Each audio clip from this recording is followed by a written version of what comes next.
ఓం నమః శివాయ. అందరికీ నమస్కారం. రచనారావు ఛానల్కి స్వాగతం. కాలభైరవుణ్ణి పూజిస్తే సకల గ్రహ దోషాలు, అపమృత్యు దోషాలు తొలగిపోతాయని మీకు తెలుసా? హిందూ దేవతలలో భైరవునికి ప్రత్యేక స్థానం ఉంది. గ్రహ బలాలను అధిగమించి అదృష్ట జీవితాన్ని, సంకల్ప సిద్ధిని పొందడం భైరవ ఉపాసనతో సాధ్యమని శాస్త్రాలు చెబుతున్నాయి. కాలభైరవుడిని కాశీక్షేత్ర పాలకుడిగా కీర్తించారు. ఏది సాధించాలన్నా ముందుగా ఆయన అనుమతి తీసుకోవాలని కాశీక్షేత్ర మహిమ చెబుతుంది. కాలభైరవుడు సాక్షాత్తు పరమశివుడి అంశ. ఈ స్వామిని భూతప్రేత రాక్షస రోగ ఇతరత్ర బాధల నివారణకు ఎక్కువగా ఆరాధించడం జరుగుతుంది. కాలభైరవుణ్ణి పూజిస్తే గ్రహదోషాలు, అపమృత్యు గండాలు తొలగిపోతాయని, ఆయురారోగ్యాలు సిద్ధిస్తాయని మంత్రశాస్త్రం చెబుతోంది. కాలభైరవుడు రౌద్రస్వరూపుడు, రక్షాదక్షుడు, దుష్టగ్రహ బాధల నుండి నివారించగల శక్తిమంతుడు. కాలభైరవుని వాహనం సునకం. సునకం అంటే విశ్వసనీయతకు మారుపేరు, రక్షణకు కూడా తిరుగులేని పేరు.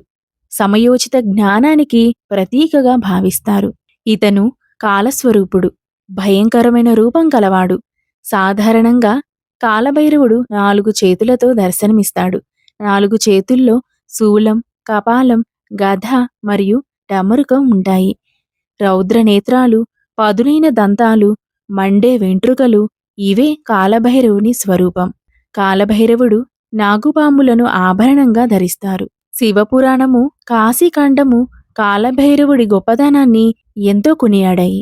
భైరవుని స్మరించుకోవడానికైనా ఓ యోగం ఉండాలంటారు. సమీపంలోనే కాలభైరవ క్షేత్రం ఉన్నా చాలామందికి చాలా సందర్భాలలో లోపలికి వెళ్లాలన్న ఆలోచన కూడా రాదు. అందుకో కారణం ఉందంటారు. పరమశివుడు మనల్ని ఒక రకమైన మాయలో పడేస్తాడట. దీంతో కాలభైరవుడి మహత్తును అర్థం చేసుకోలేకపోతామట. ఆ మాయపొర తొలగిన నాడు పరమేశ్వరుడి పూర్ణాంశ అయిన కాలభైరవుడు కళ్ళెదుటే మనకు దర్శనమిస్తాడట. కాలభైరవ ఉపాసన ప్రాచీనమైనది. భైరవుని పూజిస్తే గ్రహదోషాలు, అపమృత్యు గండాలు తొలగిపోతాయని ఆయురారోగ్య శాస్త్రాలు, మంత్రశాస్త్రము కూడా చెబుతుంది. కాశీ మహానగరం, ఉజ్జయిని తదితర ప్రాచీన క్షేత్రాల్లో కాలభైరవుడి ఆలయాలున్నాయి. అసలు కాలభైరవుడి ఆవిర్భావం ఎలా జరిగిందో తెలుసుకుందాం. ఒకప్పుడు ఋషులకు త్రిమూర్తుల్లో అసలు బ్రహ్మము ఎవరో అని సందేహం వచ్చింది. ఆ సందేహమును తీర్చమని వారు త్రిమూర్తులనే అడిగారు. శంకరుడికి సద్యోజాత, అఘోర, తత్పురుష, ఈశాన, వామదేవ అను 5 ముఖములుంటాయి. ఈ 5 ముఖములతో ఋషుల వంక చూస్తూ అన్నాడు, అదేమిటి, బ్రహ్మము ఎవరని అడుగుతారేంటి? నేనే బ్రహ్మమును అన్నాడు. అప్పుడు బ్రహ్మ, నేను ఈ లోకములన్నిటినీ సృష్టించాను. నేనే పుట్టుకకు కర్తను. నేనే ఈ సమస్త లోకములను ప్రవర్తింపజేశాను. నేనే వీటికి సంహారం చేస్తాను. నేనెప్పుడూ బ్రతికే ఉంటాను. కాబట్టి నాకన్నా బ్రహ్మము ఎవరు? నేనే బ్రహ్మమును అంటాడు. తరువాత పక్కనున్న విష్ణువు, అసలు నువ్వు పుట్టింది నా నాభి కమలంలోంచి కదా, కావున నేనే బ్రహ్మమును అంటాడు. ఇద్దరికీ ఈ విషయంలో జగడం వచ్చింది. మనకి స్మృతి ప్రమాణం కదా, అందుకని వేదాలను పిలిపిద్దామని వేదాలను పిలిచారు. అప్పుడు ఋగ్వేదం, ఈ సమస్తమునకు సృష్టికర్త ఏ మహానుభావుడు సంకల్పం వలన మొట్టమొదట నారాయణుడు జన్మించాడో, ఎవడు చిట్ట చివరికి ఈ లోకములన్నిటినీ తనలోకి తీసుకుంటాడో అటువంటి ఆ పరమశివుడు పరబ్రహ్మము అంది. తరువాత యజుర్వేదము పిలిచారు. అసురీ శక్తులు పోయి ఈశ్వరీ శక్తులు రావడానికి జ్ఞానమును మహేశ్వరుడు ఇచ్చాడు. కాబట్టి జ్ఞాన యజ్ఞమునందు ఆరాధింపబడుతున్నవాడు కనుక పరమశివుడే పరబ్రహ్మము అని చెప్పింది. తరువాత సామవేదమును పిలిచి అడిగారు, 3 కన్నులన్న వాడెవరున్నారో, ఎవరు ఈ లోకములన్నిటినీ తిప్పుతున్నాడో, ఆ తిప్పుతున్నవాడిని ఏ యోగులు ఉపాసన చేస్తున్నారో, ఏ యోగులకు ఉపాసన చేత జ్ఞానమునందు తెలియబడుతున్నాడో, ఎవడు తనలో తాను రమిస్తూ ఉంటాడో అటువంటి పరమశివుడు పరబ్రహ్మము అని చెప్పింది. చివరగా అథర్వణ వేదము, ఏ మహానుభావుడి భక్తులందరూ సంసార సముద్రమును దాటి దుఃఖమును పోగొట్టుకొని ఆనందమును తెలుసుకోవడానికి ఉపాసన చేస్తున్నారో అటువంటి పరమశివుడు పరబ్రహ్మము అని చెప్పింది.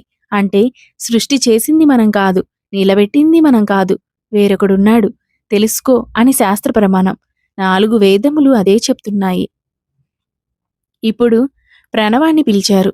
అప్పుడు ప్రణవం ఎవరు నిరంతరము శక్తి స్వరూపంతో క్రీడిస్తూ ఉంటాడో, శక్తి ఆయనను విడిచిపెట్టి ఉండదో, శక్తీశ్వరులే ఎవరున్నారో అటువంటి శక్తీశ్వరుడై శక్తి ఆయనతో, ఆయన శక్తితో విడవకుండా కలిసి ఉంటారో అటువంటి పార్వతీ పరమేశ్వరులు, పార్వతీ వామర్ధ భాగమునందు ఉన్న శంకరుడే పరబ్రహ్మము అని చెప్పింది.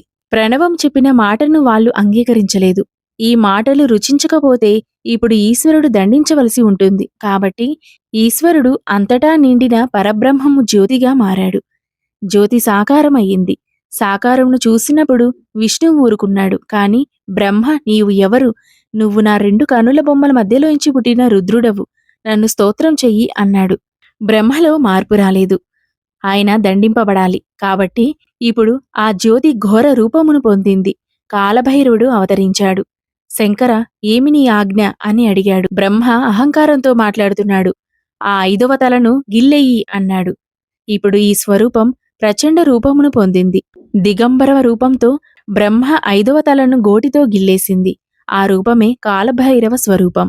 ఇలా జరిగేసరికి బ్రహ్మ భయపడిపోయి 4 తలకాయలు అమ్మవారి చేతులు కింద పెట్టేసి, ఈశ్వరా, నేను చేసిన పొరపాటు మన్నించి ఉదారుడవై నన్ను కాపాడు అన్నాడు. అప్పుడు శంకరుడు కాలభైరవునితో, నీవు కాలము వలె ప్రకాశించుచున్నావు. కాలము ఎలా వెళుతూ ఉంటుందో అలా ఉంది నీ నడక. నీ నడకలో బ్రహ్మతల తెగిపోయింది. కాబట్టి నిన్ను ఇవాల్టి నుంచి కాలభైరవ అని పిలుస్తారు. కాలభైరవ, నీవు ఎంత గొప్పవాడివైనా బ్రహ్మతల తెంపేశావు. కాబట్టి నీకు బ్రహ్మహత్య పాతకం అంటుకుంది. ఈ 5వ తలకాయ పుర్రెను చేతిలో పట్టుకొని 12 సంవత్సరాలు భిక్షాటన చేసి ఆ కపాలంలో ఆహారమును స్వీకరించు. అప్పుడు నీ బ్రహ్మహత్య పాతకం పోతుంది అని చెప్పాడు. బ్రహ్మహత్య పాతకంను తొలగించుకునేందుకు బ్రహ్మ కపాలాన్ని చేతిలో ధరించి అనేక క్షేత్రాలలో పర్యటించిన తనకు సోకిన బ్రహ్మహత్య పాతకం తొలగకపోవడంతో కాలభైరవుడు శ్రీ మహావిష్ణువు వద్దకు వెళ్లి ప్రార్థించాడు. కాలభైరవుడి ప్రార్థన విన్న శ్రీ మహావిష్ణువు, కాలభైరవ, నీవు శివుని పుత్రుడవు కనుక శివునితో సమానుడవు. బ్రహ్మదేవుని గర్వమును అణుచుటకు జన్మించిన వాడవు. నీవు ఎన్ని తీర్థయాత్రలు చేసినా ఉపయోగం లేదు. కనుక నీవు కాశీక్షేత్రానికి వెళ్ళు. కాశీక్షేత్రంలో అడుగు పెట్టినంతనే నీ బ్రహ్మహత్య పాతకం భస్మమైపోతుంది అని సలహా ఇచ్చాడు. అలా బ్రహ్మతల పడిన ప్రదేశమే బ్రహ్మకపాలంగా ప్రసిద్ధి చెందింది. ఆ తరువాత బ్రహ్మదేవుడు పశ్చాత్తాపాన్ని వ్యక్తం చేయగా ఆయన తలపడిన ప్రదేశం పితృకార్యాలకు ప్రసిద్ధి చెందుతుందని వరాన్ని అనుగ్రహించాడు శివుడు. బ్రహ్మకపాలాన్ని కాశీలో పూడ్చిపెట్టాడు. బ్రహ్మకపాలం పూడ్చిపెట్టిన చోట ఏర్పడిన తీర్థమే నేటి కాశీక్షేత్రంలోని బ్రహ్మకపాల మోక్ష తీర్థం. ఇక్కడ పితృదేవతలకు పిండప్రదానం చేస్తే వారికి కూడా మోక్షం కలుగుతుందని భక్తుల నమ్మకం. అంతేకాకుండా మరెక్కడా కూడా పిండప్రదానం చేయవలసిన అవసరం లేదని, సంవత్సరికం చేయకపోయినా పర్వాలేదని చెబుతారు. అందువల్లే ఈ బ్రహ్మకపాలం వద్ద మరణించిన తమ పితృదేవతలకు శ్రాద్ధకర్మలు నిర్వహించడానికి హిందువులు పెద్ద సంఖ్యలో ఇక్కడికి వస్తుంటారు. ఆనాటి నుండి బ్రహ్మకపాలంలో పితృకార్యాలు విరివిగా నిర్వహించబడుతూ వస్తున్నాయి. బ్రహ్మకపాలం పితృదేవతలను పుణ్యలోకాలకు తరలించడమే కాకుండా ఇక్కడ ఎవరైతే పితృకార్యాలు నిర్వహిస్తారో వారి దోషాలు కూడా నశింపచేస్తుందని స్థల పురాణం చెబుతుంది. కాశీలో కాలభైరవుడు విశ్వనాథ లింగాన్ని భక్తితో పూజించి తరించాడు. విశ్వనాథుడు భక్తికి మెచ్చి కొన్ని వరాలు ఇచ్చాడు. కాలభైరవ, ఎవడు ఈశ్వరుని ధిక్కరించి బ్రతుకుతాడో వాడి ప్రాణోత్క్రమణము అవగానే నువ్వే కనబడతావు. దీనిని భైరవ యాతన అంటారు. అప్పుడు జీవుడు నిన్ను చూసి హడలిపోతాడు. కాని ఎవరు నీ గురించి వింటారో, శివాలయమునకు వచ్చినప్పుడు ఎవరు కాలభైరవుడి యందు శిరస్సు వంచి నమస్కరిస్తారో వాళ్ళ పాపమును నీవు తీసేయి.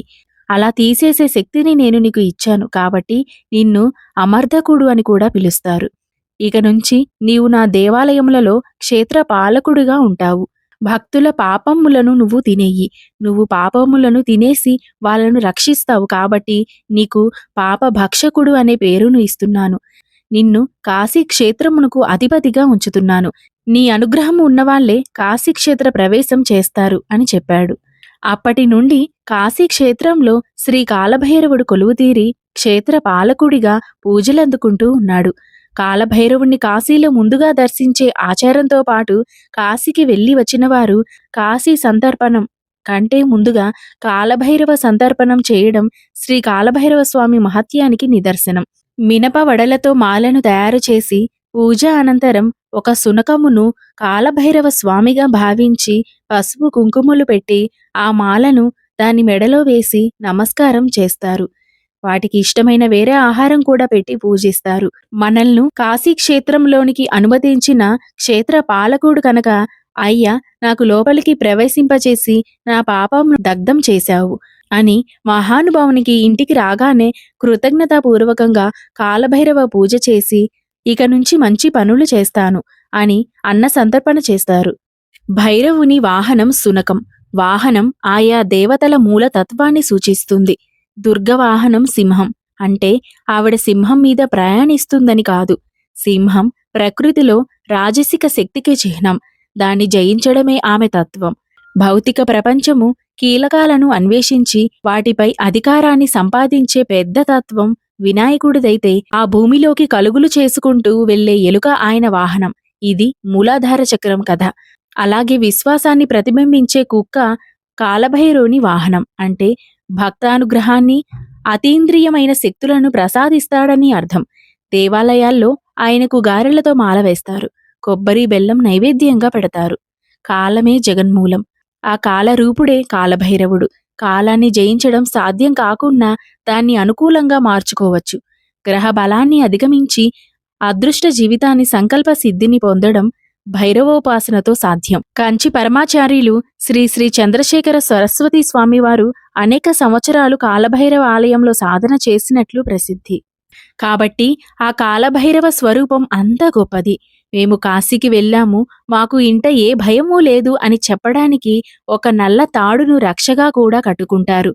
కాబట్టి ఇది రూపముగా ఆ కాలభైరవ స్వరూపం ఆనాడు ఆవిష్కరింపబడింది. ఎవరు ఈ కాలభైరవ స్వరూపము గురించి వింటున్నారో, భక్తితో ప్రళమిల్లుతున్నారో, ఒక్కసారి నమస్కరిస్తున్నారో అటువంటి వారు శివానుగ్రహాన్ని పొందుతారు. కాలభైరవుడు వాళ్ళని ఇబ్బంది పెట్టాడు. వాళ్ళు ఎప్పుడూ సంతోషంగా సుఖంగా ఉండేలా చూస్తాడు.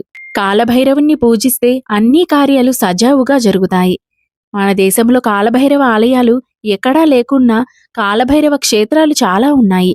కాలభైరవుని కొలిస్తే కోరికలు నెరవేరుతాయని భక్తుల నమ్మకం. ఆయనను ఆరాధిస్తే ఆయుష్ కూడా పెరుగుతుందంటారు. జై కాలభైరవ, జై జై కాలభైరవ. అందరూ బావుండాలి, అందులో నేను ఉండాలి.